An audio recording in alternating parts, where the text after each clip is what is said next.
Barney, congratulations, just an amazing achievement here over in Paris for the last few days. Obviously you've been a stalwart of the European poker tour for such a long time now.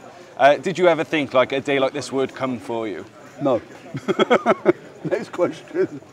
I mean, obviously you don't enter a tournament unless you think you've got some sort of a chance, and I do tend to go deep in things. I know how to survive and how to gather chips.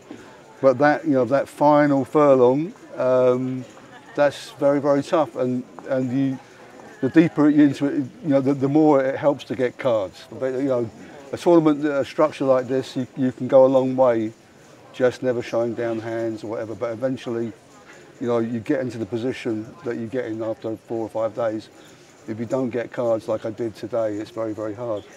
So yeah, I mean, I know that I know how to get there, but like, that final thing, I mean, really, I have won tournaments obviously, but nothing this big, and feels unbelievable. That was one thing I was going to ask. Obviously, you've got 2 WSOP bracelets to your name, which is a great achievement, and now the EPT Main Event title. Does this rank as the best day in your poker career, just in terms from like an emotional level as well? Absolutely, it does. Yeah, I mean, I think it's the biggest achievement. It's the biggest prize. There's nothing like I said. I mean, obviously, my first bracelet, I felt similar, and that was very special because a lot of friends were there, and that was a big thing. I can't really. It's comparable to the feeling I had then, but nothing else touches it at all. So, you've got the WSOP bracelet, you've got the EPT Main Event title now. I suppose the next thing is to get that Triple Crown for poker. Like, obviously you may not have had time to think about it, but is that something that you want to do? Would that be the final piece for your legacy? Is that still a thing, the Triple Crown? I mean, isn't there an expiry date if it's so long between the one and the other? I mean, my bracelet was in 2013, but yeah, of course, I'd love to go and play the one in. I've made her laugh. All right. I'd love to go and play the one in the Win, which I haven't played. But of course, it's that or Prague. Last year I chose Prague, which is the first time I played there. But yes, it'd be great to get a Triple Crown. Obviously, who wouldn't want that? One of the things that people have loved watching you over the last few days is your sort of lack of use of the time cards. Yes. Obviously, you've been playing this game for such a long time now. How does that intuition develop as you keep going on year and year? Well, I mean, one thing is, if you always act quickly, it's hard for them to read anything into it, I guess. And most of the time, I think every player knows what they're going to do pretty quickly.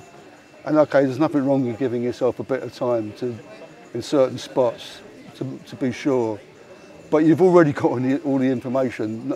I mean, occasionally you study a player, like in that Jack-9 hand, I did take a bit of time to look up at the guy and confirm my feeling that he was at it, and that's experience. I mean, live reads are real, they are a thing.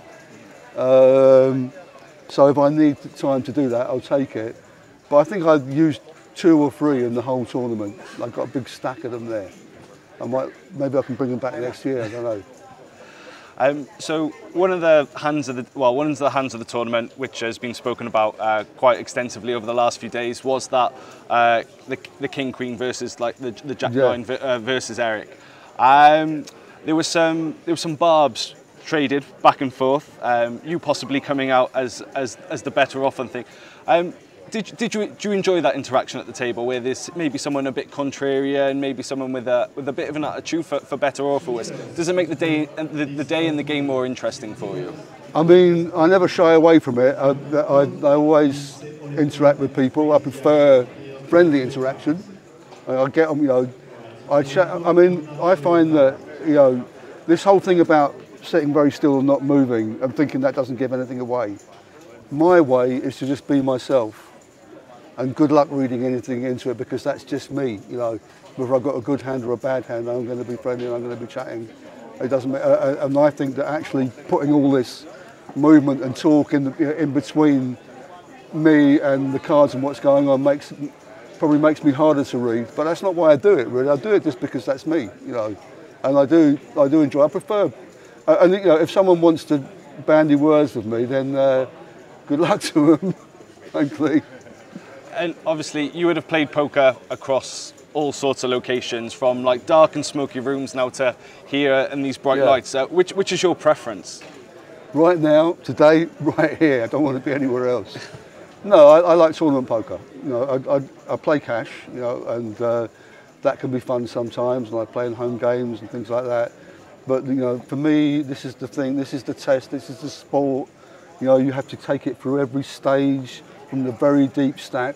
You know, when you're trying to, you know, manoeuvre in and out and win little pots. And I mean, actually, I never, apart from that Jack-9, I don't think I was ever all in.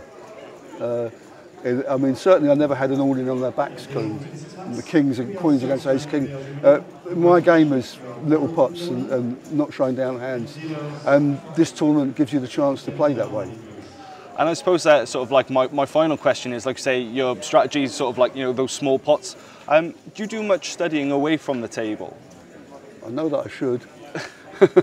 And one of these days I will. I mean, I've never looked at a solver. I wouldn't know how. And I kind of feel like it ain't broke at the moment. Absolutely. And the thing is, I used to work as a computer programmer years ago, and I got into poker to get away from all that stuff. And when they suddenly built all that stuff into the game, it's kind of like being stalked by your ex. It's like, you know, I came into poker to get away from that stuff. And you know, if I have to, I mean, you know, I like to play online sometimes, but studying, I never was a studier. Okay. Thinker. But. And then finally, then, obviously, what's next? Is it a holiday or just a nice bit of rest, or more poker? No, I think a bit of rest, and I might be playing a little tournament in Madrid next month. There's a 1K there, and I want to go back and visit some friends and play that. And then it's the World Series. I mean, for the last few years, I've only really played the World Series and occasionally the Irish Open, you know. And but I've got a bit more time now, and I'll pick and choose. I haven't got the stamina to go from place to place to play. You know, this is the second tournament I've played since Christmas, literally, and the other one was a small one in London. I didn't even play the other tournament, the other events here, because I would have been too tired to play this. I've got to pace myself, you know. So.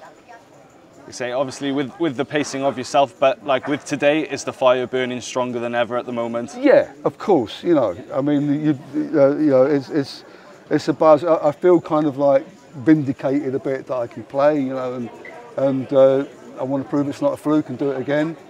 You know, so yeah, I mean, the World Series, I'll be playing a lot of events. That's when you'll hear from me, hopefully. Well, there we go. Well, hopefully it's bracelet number 3 in the summer, with a Triple Crown title at the end of the year. Thank you so much, Barney. Congratulations once again. Pleasure. Cheers. Perfect.